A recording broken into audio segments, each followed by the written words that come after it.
Good afternoon, ladies and gentlemen. Thank you for joining us today for the fifth and final edition of the MCIA series, Legally Speaking. Through the Legally Speaking series, we've brought to you views and conversations from stalwarts at the bar, on the bench, and members of the legal community. In our previous edition of Legally Speaking, we had a lively conversation between Mr. Darius Kumbata and Mr. Etienne Winstanley. I'm happy to report that we have had consistent viewership and engagement throughout all our editions. We've had multiple requests to make these sessions available later, and keeping with demand, we will be releasing the videos after this series shortly. Today we have Mr. Naveen Raju being interviewed by Mr. Nicholas Peacock. Naveen, Nick, on behalf of the MCI community and all those joining us live, I welcome you. In keeping with the MCI's philosophy for strict adherence to timelines, we'll complete the session at 3:05 p.m. Indian Standard Time and leave the last 10 minutes for questions. I will introduce both our speakers and then request Nick to commence the conversation, post which participants will be allowed to ask questions that they can submit on the Zoom app. A graduate from the National Law School, Bangalore, Naveen is the General Counsel and Executive Vice President Legal at the Mahindra & Mahindra Group. Naveen brings with him over 2 decades of experience working with corporates. He started his career in 1996 with ACC Limited and later moved to the in-house department of Crompton Greaves for a short stint.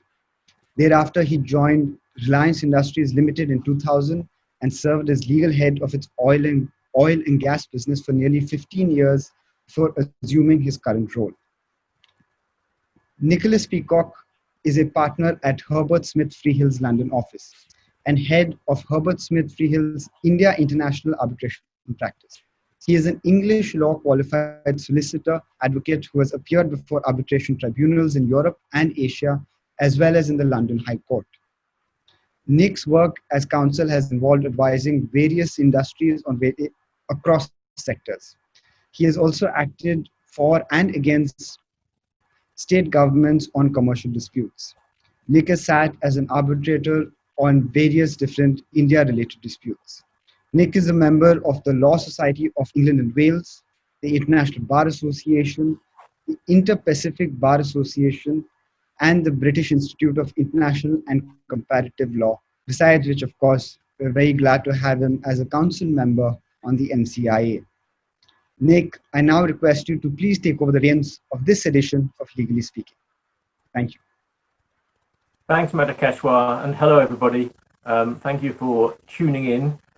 Thank you to the MCIA for this invitation to get involved in your legal training, and well done on putting out these sessions and keeping us all engaged and improving us as we work through this lockdown. Well, look, I'm delighted today to be speaking with Naveen Raju, who holds a very important and I think very insightful role. And we're all keen to see what Naveen's view is of this particular situation and how he sees the challenges now, the challenges to come, and the market in general. So I'm going to talk with Naveen on a few topics. We're going to talk a little bit about the current situation. We're going to talk about how work has changed, how the team has changed, and how they're responding to the challenges. But we also want to talk about broader things. We do also want to talk about dispute resolution in general, and we will touch on arbitration and the role of arbitration for corporates such as Mahindra, and how that was looking before we went into this crisis, and therefore how we might expect it to look coming out the other side. So Naveen, good afternoon. Let me start off by asking you about how your operational day-to-day has changed. How has work changed for you since the lockdown started, and how are you and the Mahindra team managing at the moment? So thanks, Nick, and hello, everyone. Work from home is not an alien concept for us. We've been kind of toying with it, experimenting with it for a while now, especially in context of women, expecting mothers, mothers raising young children, people who are giving, who are caregivers to elderly and other who need care in their homes. So we've been, at least for the last year or so, working on a flexi kind of approach as far as the legal team is concerned. And we have found that working from home for the legal department is not such a big issue, and we were able to work quite effectively uh, working from home even in the past. But this is a new reality, and then suddenly we are faced with the entire department at home, and that's a different concept altogether. I think litigation is the team which is really most impacted. They are the ones who have physical copies of things in office and feel constrained about the way they can work if they're going to be away from office. But for most of the other functions within the department, we've been able to move on pretty quickly. Also, I think there are challenges, but there are opportunities as well. I think we are more streamlined. We have more interaction than ever before. Even when we were in office, we never saw as much of each other as we do now. I have some statistics from Mahindra alone that we've had that over a lakh and a half of MS Teams meetings that have been hosted on our facilities in the last how many 45 days. So I think everyone's getting around to working in this way, and it may not be as efficient, but I think the efficiencies will come in time. Yeah. Well, look, I think efficiency is an interesting topic in all this. There seem to be, I think, there are benefits and there are negatives, aren't there? The absence of physical meetings is good, but then again, we are losing a little bit from our day-to-day interactions, from our chance interactions that make connections. So, how are you staying connected, Naveen? Are you formally scheduling get-togethers? Are you phoning? Are you video conferencing? What, in practical terms, are you doing to keep your teams connected? So it's video conferencing. We have Microsoft Teams, which is working most for us. We also do this other thing called Scopia, which is WebEx, a Cisco service, and those are the two main video conferencing facilities we use. But I've seen a host of others being used at my home. At least my son has class every day on Zoom, and he's fully occupied through the day attending Zoom classes. And then there's so many other apps doing the rounds among friends and family. So I think technology has really come up to speed in helping people deal with the crisis.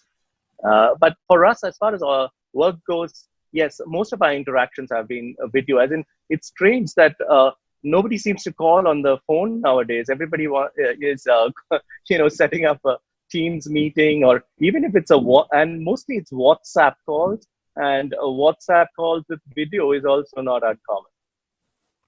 Yeah, well, I think the video calls are essential to check in on how people are getting on in the absence of barbers, as all the hairstyles are getting bushier and bushier over time. Well, look, I think we've certainly had the same experience as a private practice law firm. And what we used to call agile working, which was encouraging people when they wanted to or needed to work from home, as you say, to help with other challenges they had, whether that's family or personal challenges, or just the need to be out of the office or have a change of scene. We used to call it agile working. Now we're all at home feeling not quite so agile, a little bit more constrained. But it certainly has changed. I wonder, there are all sorts of talks and predictions about long term whether this will change the way that teams function.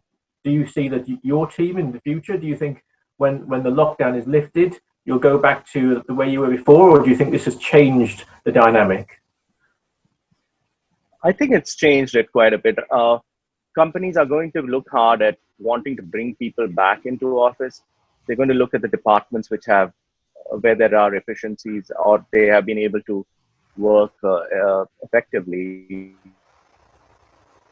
from home, and who really need to be in office.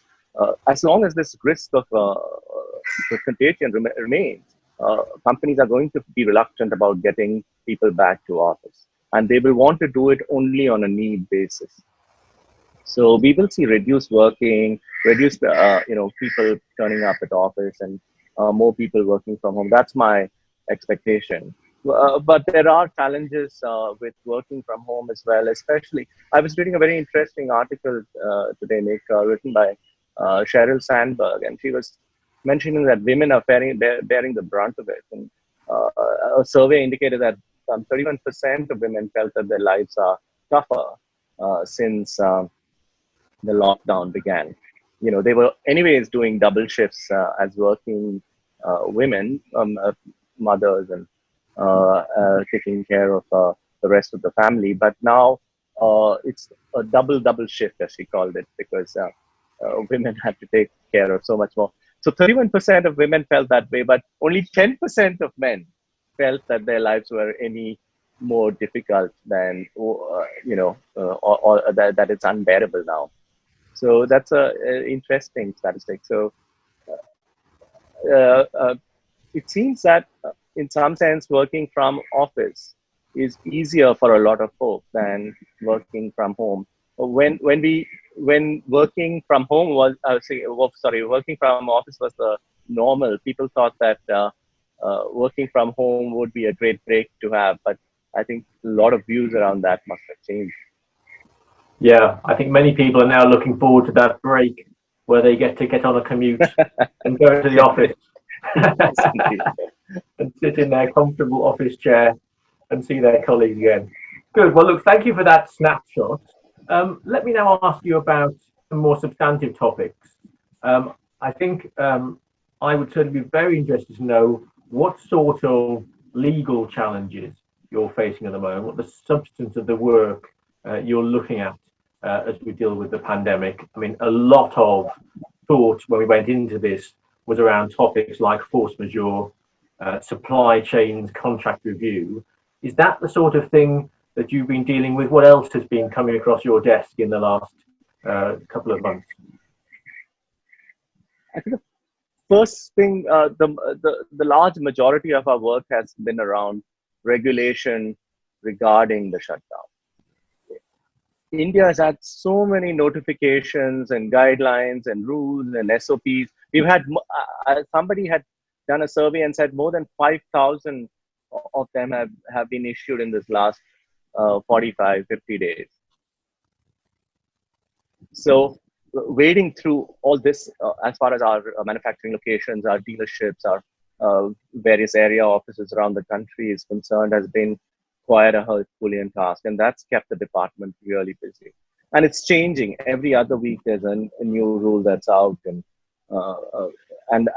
questions around employment, force majeure, contract review. Generally, these are the kind of things that we have been doing. But it's not been work as usual, Nick, I must say. This is all our work has largely been concentrated around dealing with the after effects of the crisis. Yeah. Okay. So forward looking, are you, to what extent are you now starting to think about the post lockdown world? Is the business planning for that, and are you having to plan for that as well? And what would that look like? Yes, we are definitely trying to look ahead, Nick, but there's so much of lack of clarity around where this is going to head. And I think nobody has an answer as to how long the effects of this is going to last, in what form we are going to get back to the normalcy as we knew it. So for us as a business, it's important to try and live this new world. So a look is now focusing, understanding how it would fit with this new normal, assuming that at least in the short term and the midterm, things are not going to change much, or things are going to be significantly changed from what it used to be. And, we need to live the lockdown life for a while. And that means some of our businesses will no longer be, we'll find it difficult to exist even. So we need to restructure and rehaul our entire business setup to meet the needs of the hour. So there is a lot of thought going around it, and I'm sure that companies across the world are thinking really hard about what the future holds for them. Mm. Okay, thank you. Well, now let me turn to my own personal interest in all this, disputes, and I'm an arbitration lawyer, I'm a dispute resolution lawyer. What are you seeing in terms of disputes and potential for disputes? Obviously, any market upheaval, any significant disruption like this, we know it's causing a lot of pain in all sorts of supply chains, in all sorts of contractual service scenarios. There's obviously going to be a lot of people thinking they have claims or worried that they are exposed to claims. Are you seeing those disputes come to the surface yet? What's happening from your perspective? There's a lot of holding ground. People are, it's quite clear, Nick, what you say is true, that there is going to be an upheaval as far as contracts are concerned.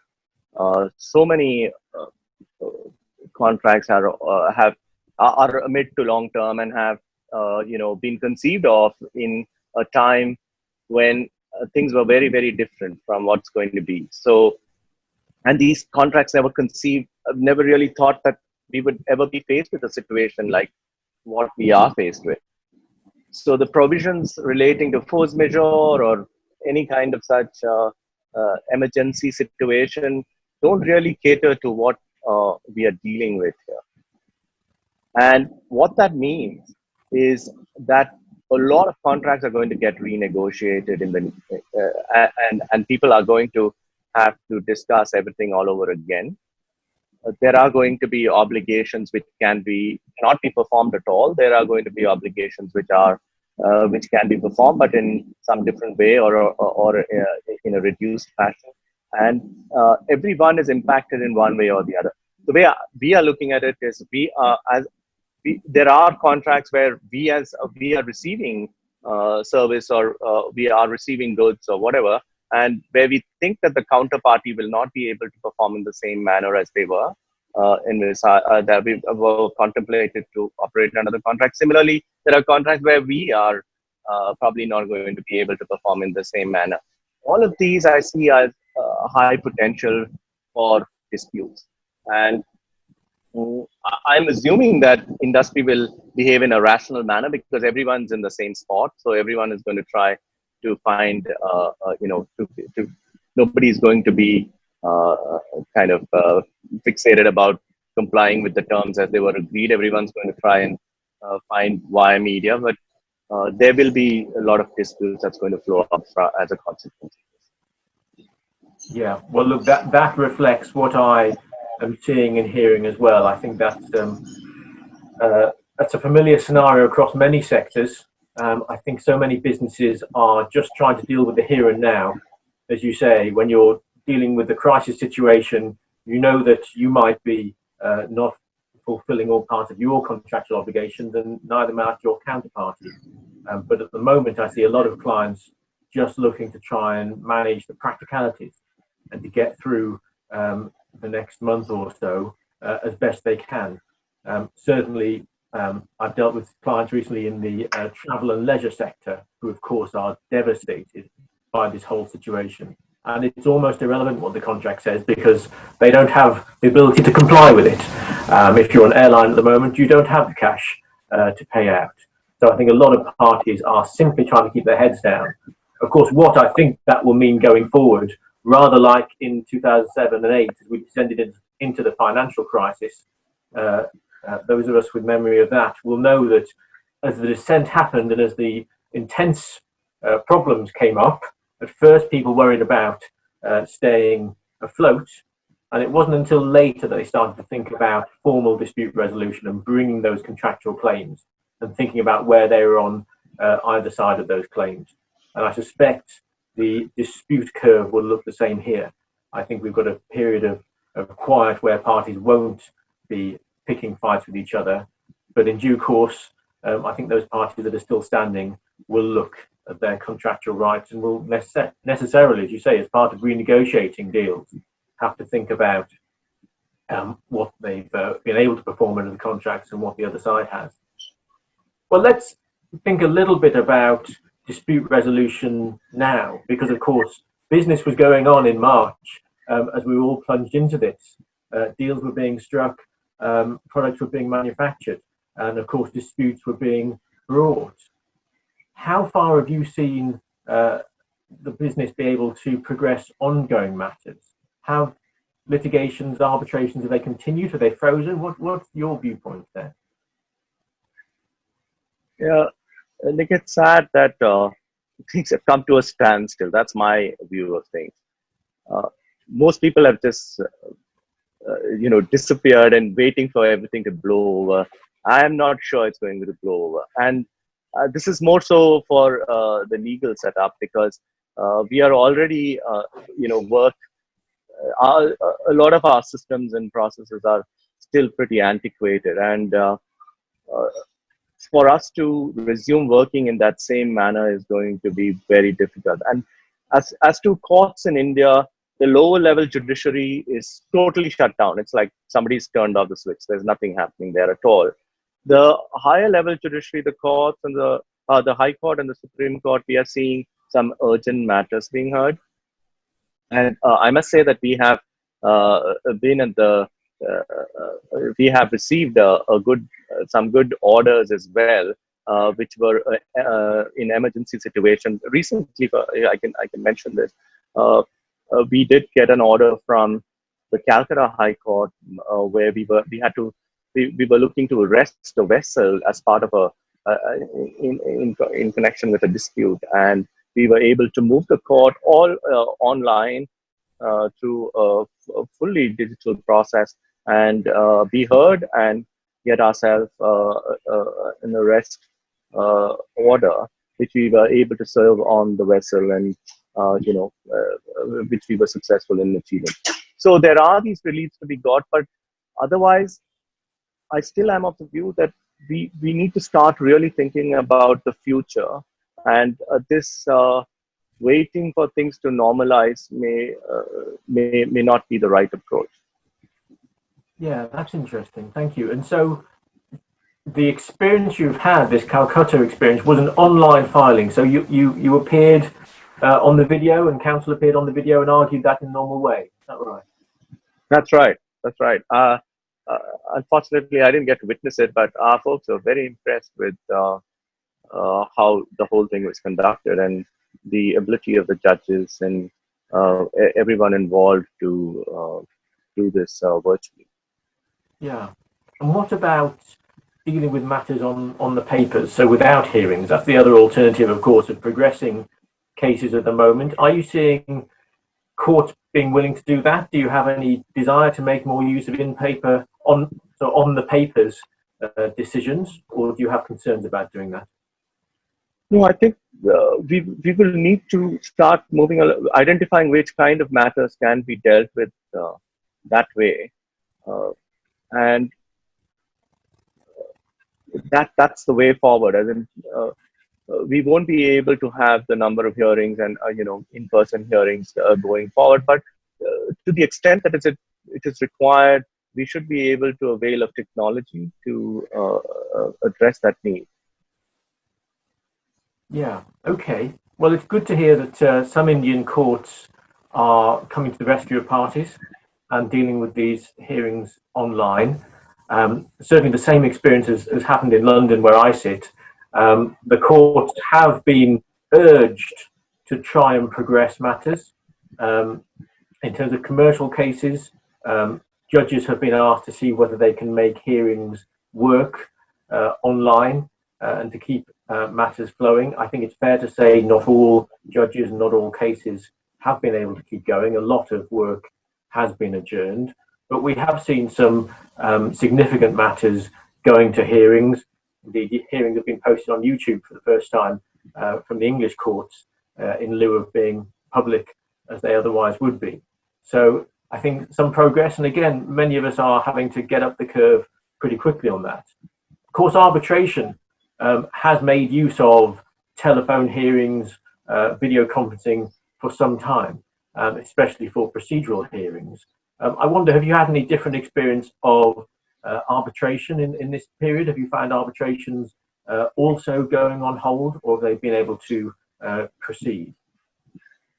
Our experience has been that arbitration is in the same spot as the lower judiciary. No progress whatsoever. It's kind of gone cold. And so I meant to ask you, Nick, are you seeing are you seeing things differently? Is there more happening in London?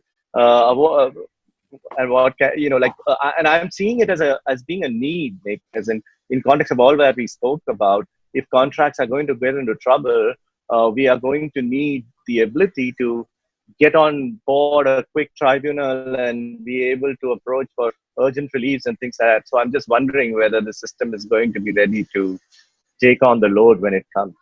Yeah, yeah. Well, again, I think the arbitration community, by and large, has been trying to step up. I think the view from London is that many hearings that were due to take place as in-person hearings have been able to proceed as online hearings. And what we have seen, and I'm on the board of the IDRC, one of the London hearing centres, is that instead of hosting hearings physically, the IDRC has instead been hosting hearings online and has been getting together with tech providers to give a platform whereby they can connect the arbitrators, the counsel, the parties, also provide a platform for recording, for transcript taking, and for bundling, for the documents to be available on a common digital platform. And again, I think these were things that were available to parties before, but weren't necessarily being used because it's probably second best to do this thing entirely online compared to getting arbitrators, counsel, and witnesses together. But I think it's forcing parties to think about these other alternatives. When the lockdown is lifted, will we all cease to travel for in-person hearings? Probably not, because I think when we can do it, an in-person hearing still has great value to it, especially when you are cross-examining witnesses. When witness testimony is being given, I think most arbitrators would like to see the witness in person if they can.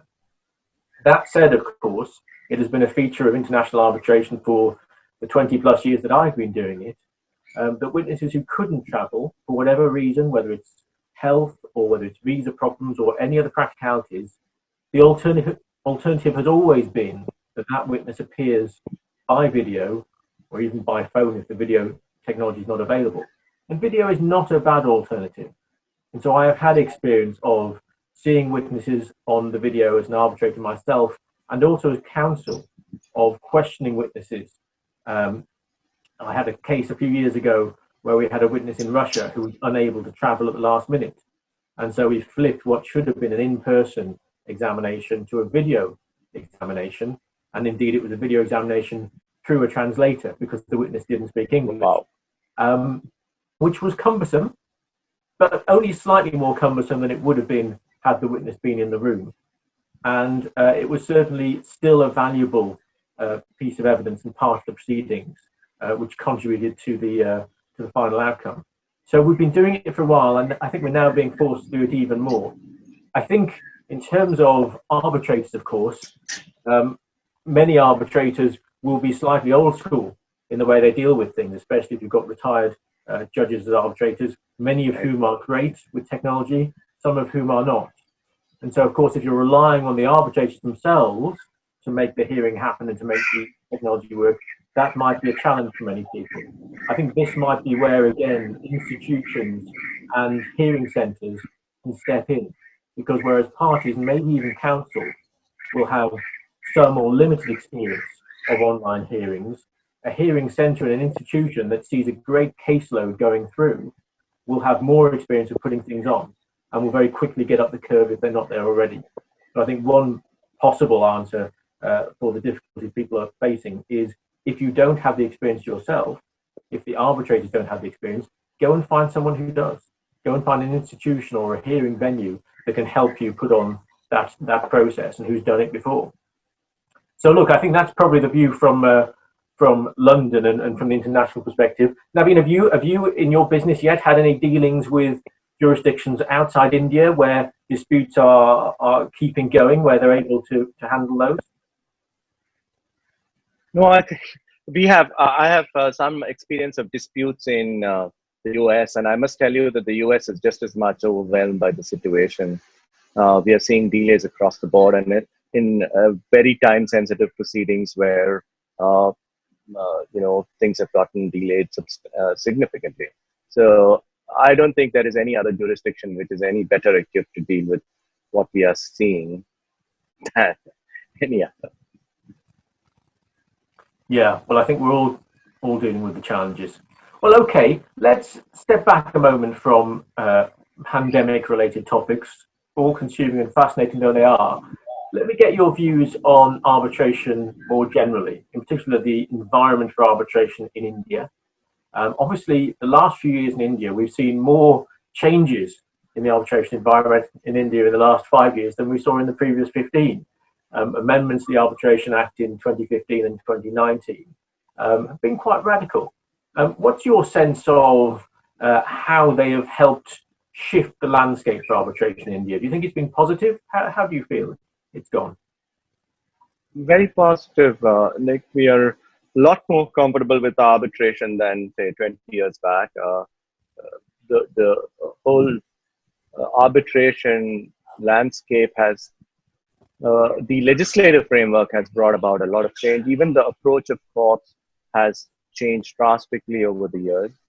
But I still, when we negotiate contracts and where we have foreign counterparties, we feel a huge reluctance to choosing of India as a seat for arbitration.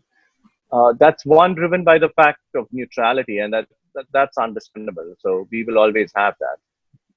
But it is also driven by a sense of that the jurisdiction is not yet ready to, or they don't get the sense of assurance that there will be an unbiased and a efficient process that will be conducted in India. So we still have a journey on this.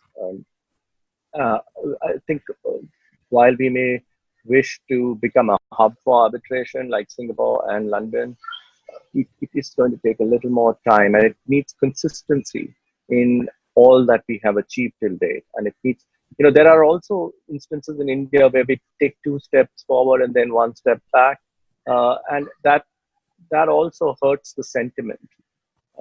And the lack of policy uncertainty, or even on the jurisprudence, and differences in approach depending on the petitioners involved or the respondents is also an issue. Yeah, okay. Well, let me go back to one aspect of that. When you talk about the jurisprudence and you talk about support, of course, what is so important when you're developing an environment for arbitration is that the judiciary, the courts are supportive. Now, of course, we've seen some landmark decisions in arbitration-related matters in India in the last few years, and I think probably a sea change in the views of the higher judiciary. What's your concern still about inconsistency there? Do you think the message is not quite coming through from the top, or what is it that you'd like to see more? I'm not sure there's any single thing that I can point out to, Nick. I think there is, in terms of reform, I think definitely we need to open up our legal setup. It's, that goes to a long way in ensuring that people feel that they have ability to, call on the best resources from across the world. So that is one thing that still remains to be done. But otherwise, I think we have most of the framework in place. The question is, these things take time. Nobody is going to change views about something just because some legislative changes have been brought about. It needs to, the proof of the pudding is in the eating. So it takes a bit. So I think we're in the right direction, and hopefully things will continue to change in the positive direction as it has in the past. Okay, good. Well, let me just press one particular cause of mine, which is institutional arbitration. And of course, the world of arbitration is divided between ad hoc and institutional arbitration. Various markets have it in different measures. A healthy ad hoc arbitration market is very good, and it's good to have that option. I have also been an advocate for many years of a good institutional framework for arbitration. And of course, I'm very happy to be on the council for the MCIA. it does seem to me that the MCIA is part of the shifting environment in India. We know it's growing. We know parties are using it. They've had their 8th case already, which is great in terms of organic growth. What's your sense of institutional arbitration in India, and whether that is part of the solution? I'm absolutely a supporter of institutional arbitration. I've seen ad hoc arbitrations and experienced it in India, and we've suffered. And I have, as Mahindra, we have moved to insisting that all our standard form contracts will have institutional arbitration. We were missing credible institutions, and MCI was the first of the block to give us the assurance. And we have MCIA administered arbitration as a standard form clause in most of our contracts. And this has been happening for the last 2 or 3 years. We have one of those 8 disputes before the MCIA is a Mahindra dispute. Fantastic. Well, great to have your support, and I hope MCIA can resolve your disputes as painlessly as possible. Well, let's move on to some of the questions we've had in. And one of them, Naveen, talks about mediation and your perspective of the role of mediation going forward. Does mediation, do you think, have a role in these times, both now and in the future, when we have this wave of claims possibly coming through? Can we use mediation to try and get through some of that caseload without being burdened with a return to increasing pendency? What do you think? I think mediation has to play a major role. It's not playing the role that it could in the current Indian framework. I have had experience with several disputes in the US, and in every instance, we've had mediation come to the rescue.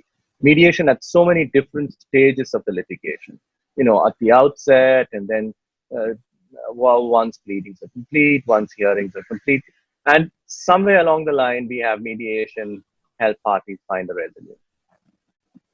I was just so impressed with the sophistication and the manner in which mediation are conducted, and how seriously it is taken both by the judicial authorities and by the parties who engage in it. I wish that would be true in other jurisdictions as well.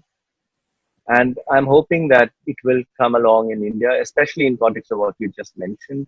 There are going to be a whole host of contracts which are being renegotiated, and potential for differences of approach and disputes in those contract renegotiations. And mediation would be just right to help find resolution, because most parties will want a resolution. Nobody in post-COVID disputes would want to go into arbitration. Those won't be the kind of disputes. They want people to help facilitate a resolution, and quickly. So mediation is the answer, absolutely. Yeah. Well, it must be part of a healthy menu of options. And I think, like you, I think we can all remember our first mediation that went well.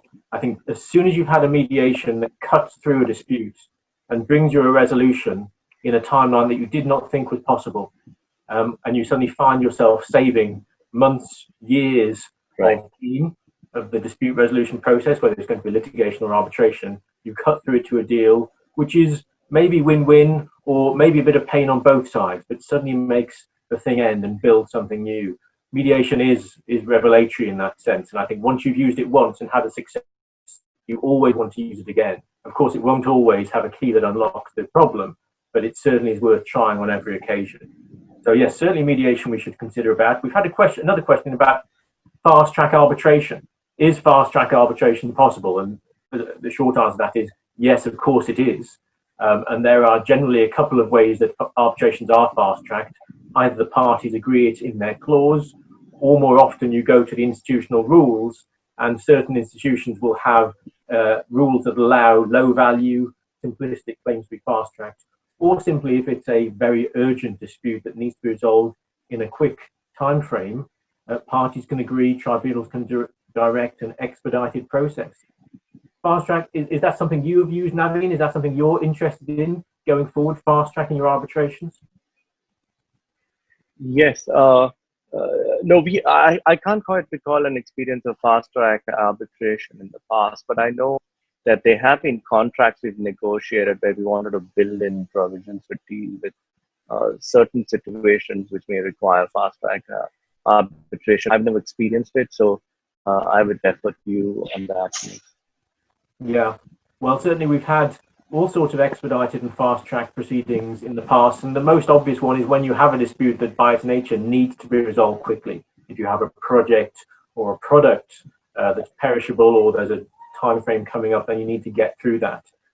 We also have seen various arbitration clauses which have been drafted with a degree of ambition in terms of how quickly a dispute can be resolved. From time to time, we come across a clause that requires that the award be produced within 3 months of the arbitration being started, which is a challenge both for the parties and for the arbitrators. And finding an arbitrator who is keen to take on that challenge can itself be difficult, but there's always someone. So there is always a way to make these things work. Let me ask you a broader question, Naveen. Some of the younger listeners have been asking for views about recommendations of them about coming into the profession at this time, and the challenges of coming in, seeing corporates, private practices, legal systems freeze is very daunting, I think, for anyone at the start of their career. Do you have any suggestions, any ideas, any words of comfort you can give people at the start of their career? I had seen this little posting put up by somebody on LinkedIn recently. It was a management student who graduated in 2010, and he was talking about the world that they came into, where he graduated from one of the leading management institutes in India, and he had a job offer which was withdrawn, and he ended up taking on a freelance assignment. And he said the most depressing part of it was having to share a dormitory all over again after graduating from a management school and cycling to work for when he always dreamt of a car. But he says that when he looks back, he's exactly where he would have thought he would have been 10 years down the line, and he's no worse off than any other year of any other management student who graduated in any other year. So I think one needs to make the best of it. And like this student said that, or this person said that they are so much more tougher than all the others who graduated in the other years, because they had to face with this scenario in 2010, and they are probably better equipped to deal with this kind of a crisis going forward. So I think this will also come to an end, and things will get back to being what it was. So people just need to be tough and take it in their stride. It will all work out. Yeah, well, I think it's pretty daunting for everyone, whether you're coming into the market or whether you've been here for a long time. But as you say, dealing with events, dealing with ups and downs is part of the challenge, and rising to that challenge will make you better. The reality is that we're only ever entering the profession between crises or during a crisis. And if you're old enough, you'll remember the dot-com boom and bust, the global financial crisis, up and down. So these periods of smooth come between these periods of challenge. And I think I just go back in terms of comfort from my perspective for young aspiring dispute resolution lawyers. There is a lot of work coming. The market might seem a little bit frozen right now, but I think there is a big track of cases coming our way, which we have to deal with, and that firms and the businesses will need to deal with. So I think now is actually quite an exciting time to be joining the profession, even though this next month looks a little bit uncertain. Good. Well, look, thank you, Naveen. That's really interesting to get your perspective on these things. Some very insightful comments there, and we appreciate you sharing so much about what you're seeing and what your business is seeing. I'll then hand back to Niti, I think, at MCIA to round up the session. Many thanks, Nick and Naveen. It was a very engaging discussion. We got an interesting perspective from corporate India on work from home policy, use of technology, mediation, ad hoc arbitration, institutional arbitration, and also a small peek of what future may look like. I would like to thank our audience for joining and engaging with us. We've had multiple questions being asked, but unfortunately, that's all the time that we had for today. These sessions are recorded and will be up for everyone to view, including a transcript of these sessions will be circulated. With today's session, we conclude the Legally Speaking series of MCIA. During these 5 sessions, we had Justice Malhotra being interviewed by Sir Bernard, Mr. John Beachy interviewing Mr. Harish Salve, Mr. Nish Shetty interviewing Mr. Shiva Mandal, Mr. Adrian Winstanley interviewing Mr. Darius Kambata, and today Mr. Naveen Raju in conversation with Mr. Nicholas Peacock. Many thanks to all the speakers and audience for making this series a success. We look forward to your continued support. Once again, on behalf of MCIA community and all joining us today, many thanks Nick and Naveen for taking out time from a busy schedule. And on behalf of MCIA, we wish you all a good health. Take care.